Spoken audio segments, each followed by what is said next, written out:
জীবনের প্রত্যেকটা জিনিসের একটা স্ট্যান্ডার্ড লেভেল আছে। জীবন চলার পথে আমাদের অনেক চ্যালেঞ্জ গ্রহণ করতে হয়, সেই সাথে অনেক স্ট্রেস নিতে হয়।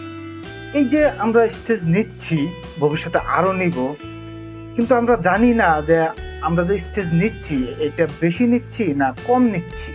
স্টেজের যে একটা স্ট্যান্ডার্ড লেভেল আছে এটা নিয়েও আমরা কখনো চিন্তা করি না। চলেন আজকে আমরা দেখব যে স্টেজের স্ট্যান্ডার্ড লেভেল আসলে কেমন হওয়া উচিত। এটা একটা গ্রাফ, এটা দিয়ে আমরা একজন মানুষের পারফর্ম করার সিক্রেট জানি। এটা হলো পারফরমেন্স, এটা হচ্ছে স্ট্রেস।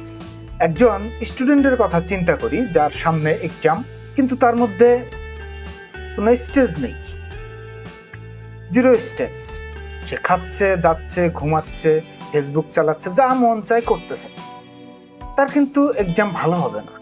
অন্য আরেকজন স্টুডেন্টের কথা চিন্তা করি যে অনেক বেশি স্ট্রেস নিয়ে ফেলছে, হাই লেভেলের স্ট্রেস নিয়ে ফেলছে।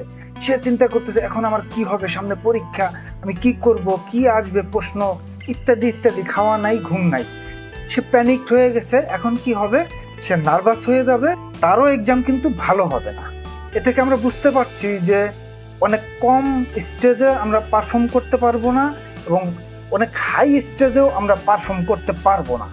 আমাদের দরকার অপটিমাল লেভেল অফ স্ট্রেস। এই অবস্থায় মানুষ খুব ভালো পারফর্ম করতে পারে।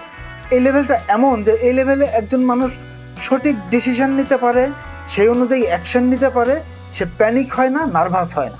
এই লেভেলে কাজ করে সার্জন, পাইলট, অ্যাস্ট্রোনট, ক্রিকেটার্স।